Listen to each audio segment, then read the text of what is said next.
Hello guys, আজকে আমি আপনাদেরকে একটা ছোট্ট ট্রিক্স দেখাবো ফটো এডিটিং এর। তো আপনারা কিভাবে এক ক্লিকে আপনার একটা যে কোনো ছবি, সুন্দর একটা ছবিতে রূপ নিতে পারবেন, সেটা হোক ন্যাচারাল ফটোগ্রাফি, ফুলের ফটোগ্রাফি অথবা আপনার।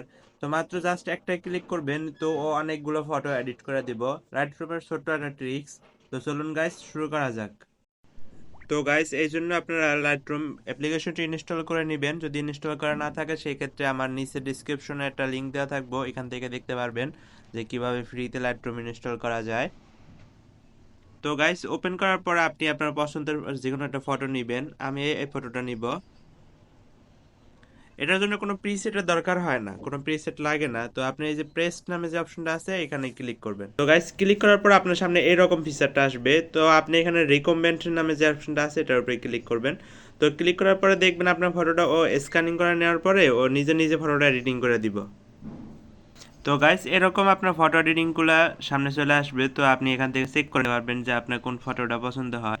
এই যে একটা দেখেন, তারপরে এই যে আরো সামনের দিকে স্ক্রল করলে আরো অনেকগুলো দেখতে পারবেন। তো এই যে একটা আছে দেখেন, একদম প্রিমিয়াম প্রেসেটের মতো।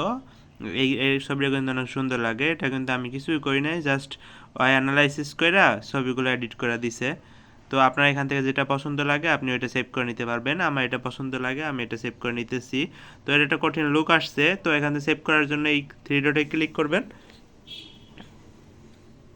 তো গাইস, এখানে টিক মার্ক দিয়ে নিতে হইব, যেটা সিলেক্ট করার পর আপনি এটা টিক করছেন। তারপর থ্রি ডটে ক্লিক করবেন, সেভ অ্যাজ কপিতে ক্লিক করবেন। জাস্ট ওকে, আপনার গ্যালারিতে সেভ হয়ে যাবে।